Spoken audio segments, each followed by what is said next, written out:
In today's video, we're going to jump into the 5 most controversial things that retirees go through, regrets that they experience that they're often too embarrassed or too uncomfortable to talk about. Over my 11-year career in the financial planning industry, I have helped so many retirees face the uncomfortable reality and frustrations that come along with not addressing these issues before they've retired. Unfortunately, for many retirees, they've been kind of, let's say, led astray by financial gurus and bad advice. So in today's video, I'm going to walk you through these 5 controversial issues and give you the step-by-step strategies of how to address them. Let's get into it.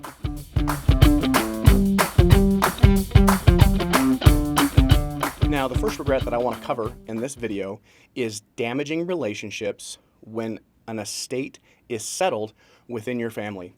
As you're about to retire, you might be in a situation where you have a parent or an aunt or uncle or some extended family member who has passed away, and you will be a part of that estate being settled and everything being divided out. Now, maybe you have a very passive role, as in you're just a beneficiary. Some things are going to get sold, things are going to get divided, and you don't really know what's going on, but you expect that you're going to receive some portion of, once everything is settled out. Or you might have a more active role. Maybe you're the trustee of a trust. Maybe you are the personal representative and have more of a direct role in working with an attorney to settle, and take care of everything, maybe go through probate. Now, whether you're on the inside, playing one of these active key roles, or you're on the outside looking in, the issue that I see so many retirees face is that there is misunderstandings, there's confusion, and that leads to hurt feelings, allegations, and arguments and horrible things between family members. So let's walk through a scenario. Let's say that you are on the inside. Mom has passed away, and you're in charge of going through her trust as the trustee and looking at all of her assets and dividing up everything according to what the trust spells out. Now, you've got some help, right? There's an attorney involved. Maybe there's a financial planner who's there who's seen this type of thing before. But this is your first time doing this. And maybe as you're doing this, you're not sure, how much information you should share with your siblings, what you can or what you should share. This is all new. So it's difficult to know how to navigate the situation. And as a result, maybe it's your brother or your sister. They're suspicious or they're frustrated. Or maybe there's hurt feelings because they thought they should have the role that you have. Or maybe it's not your sibling. Maybe it's their spouse or, one of their children. Any of these dynamics could be at play. But what happens is not because of, anybody doing anything dishonest, not because anyone is, trying to create problems, but just because of the miscommunication, dealing with an unfamiliar situation and having the stakes so high where, assets are being divided, tensions are high, and people can say and do things that they end up regretting. Relationships can be permanently damaged, and that has a real negative impact on the rest of your, on your quality of life. So if you go through some argument with with your sibling or with their spouse or vice versa, how's that going to impact, going on a family trip or, going to your nephew's graduation or any type of interaction you're going to have? That the strain on relationship that can happen because of misunderstandings and fights when a parent's estate plan is divided is one of the things that nobody thinks about when they're about to retire, and it's something that can have a huge impact on your quality of life as a retiree. So that's the first one. Now, the second one that I want to cover, counterintuitive, but retirement itself. Believe it or not, there are so many people who retire and then they regret it. They are depressed. They hate it. Now, sometimes nothing is said. They just go back to work. They, are still maybe in communication. They're talking with their old buddy, back at the office or, and before you know it, 3 months goes by, 6 months goes by, and somehow, they just had to go back. They were needed for some project. And so they go back to work, right?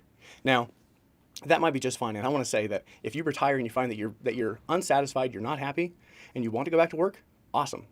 It may not be about money. It may just be because you love what you do and you can't find something better to do yet. Okay? So if this happens to you, don't be too worried. But on the front end, before you retire, to help you avoid this type of regret, as you're thinking about your retirement, instead of thinking of what are you trying to not do anymore? What are you running away from? Think about, as a retiree, what am I running towards? What are the things that I want to do? How do I want to spend my time? What will make me a happier person? And so if you retire with a very, at least a framework of what you are running towards, it's more likely that when you make that transition officially into retirement, you're going to be ready for it and you're going to be excited about it and not have as many regrets when you get there. The third regret that I want to cover is retirees in their, let's call it phase one, the go-go years of retirement. When they are young and healthy, they don't spend enough time with their family. They don't spend enough time with their children, their grandchildren. The way that I see this play out is that, husband and wife, they want to go visit their son and daughter-in-law. They live on the other side of the country because they're in grad school or whatever the case is. They're working and they want to go, but they decide not to because, it's going to cost a lot of money. It's going to cost a couple $1,000 for travel and everything associated with it, right? So they hold off. Okay, so it happens also when, a child is born. You want to go and see your grandchild. Maybe you want to be with your daughter or your daughter-in-law and help out and just be there in some way, And but instead of doing that, you hold back because it's going to cost some money. Another way that I see this also play out, huge regret, is that retirees will go, they will travel, they will do these things, but they will be such miserly penny pinchers that they end up creating, family conflict and making the whole trip worse than it needs to be because they're afraid to spend money. What I mean by this is you're too cheap to get your own hotel, and so you insist on staying in the spare bedroom with your child and their spouse and their kids. And maybe that's fine, but sometimes it's not. And you overstay your welcome, and all of a sudden, what was supposed to be an enjoyable time with your kids and grandkids ends up just being kind of a nasty affair, and you don't enjoy it because you didn't think you could spend, a few $100s extra or a couple $1,000s extra to have your own place to stay at night. You only have so much time. And especially in retirement, what I have found is that clients, they don't realize these things until a family member, something happens, somebody gets sick, an unexpected cancer diagnosis, somebody passes away, and all of a sudden, it all dawns on you. What is this all about? What is this all for? And you realize that that time with family was the most important, the most valuable thing, even the thing that you would sacrifice other things for so that you could have it. So that's the third regret, not spending enough time with family members. So early in your retirement, make sure that your plan accounts for that, and then I challenge you to go for it. Spend the money to make sure you can spend as much time with your family and enjoy the experience. The fourth regret that I see retirees go through are investing mistakes. I want to talk about trying to time the market. Now, I'm going to talk about this perhaps in a way you haven't heard before, or maybe you have, but either way, I think this is extremely important because I've seen this cause so much financial trouble for people, but also just emotional and psychological stress and problems and difficulty with relationships because of this. Trying to time the market as a retiree can be probably the single most damaging thing to your investment plan. At the beginning of retirement, you've laid out everything's in place. You kind of know when you're going to spend things, from what account, how your account ought to be invested to maximize your situation, and that's different for everybody, right? Now, all of a sudden, something happens, and you get scared, and you sell your investments. Now they're sitting in your accounts in cash. Okay, so this, all right off the bat, we have a problem. But then a second problem happens. When do you get back in? When do you reinvest? Right? I have seen retirees sitting around for years and years waiting for some crash in the market so that they can reinvest. And all the while, investments are, the market is going off and growing, and it's harder and it's harder and it's harder to get back in. Now, this can lead people to very desperate actions. And often, they'll find themselves reinvesting into the market at kind of the very worst times, right before another crash happens, and nobody can time those things, but it seems to happen that way. I've seen it happen many, many times. And so as a retiree, you and your spouse, whatever your situation is, having a clear idea of what you own, understanding why you own it, what role does that investment or that investment account play in your overall plan, so that when things happen, you are appropriately situated and you feel confident about what I'm doing and how everything ought to be, managed. Now, when your investments are not, firing on all cylinders, the problem is it kind of puts everything on hold. It's really hard to just kick back or go do things when you are so stressed with what's happening with your investment portfolio, right? And that has a dampening effect on your entire retirement. And maybe you don't go on trips, you don't do all these things. Maybe it leads to conflicts between you and your spouse because they want to go do things and you don't. And they don't understand why, right? So trying to time the market, getting out, trying to get back in, please don't do this. Have an investment plan on the front end, manage it, watch it, understand what you own, why you own it, and go forward with confidence. Now, the fifth regret that I'm going to cover is having a retirement plan, but not knowing how you will do retirement planning over your retirement. Now, what I mean by this is on the front end, most people know they ought to have a plan.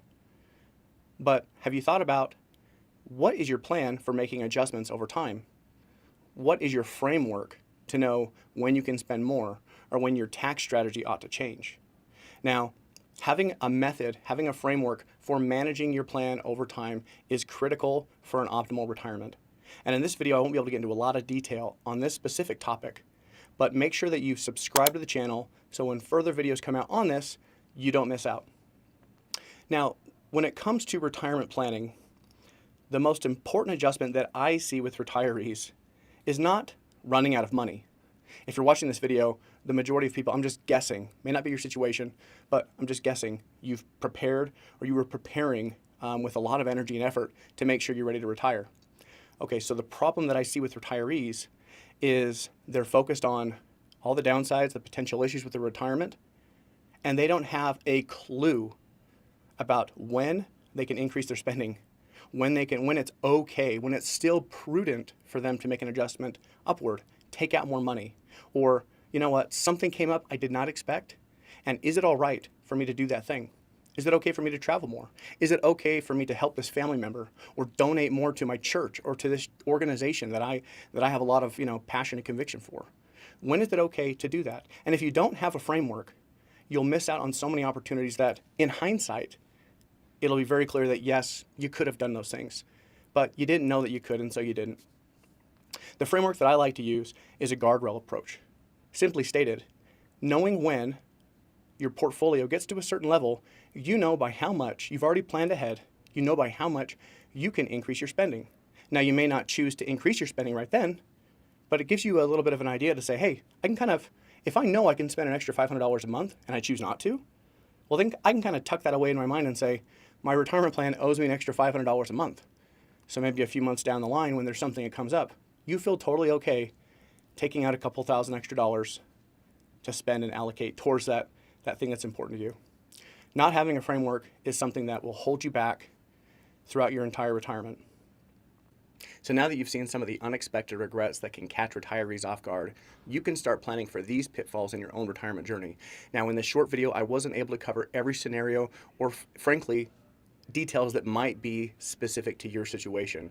If you'd like to see how to address these controversial retirement topics and continue the conversation, click the link in the description.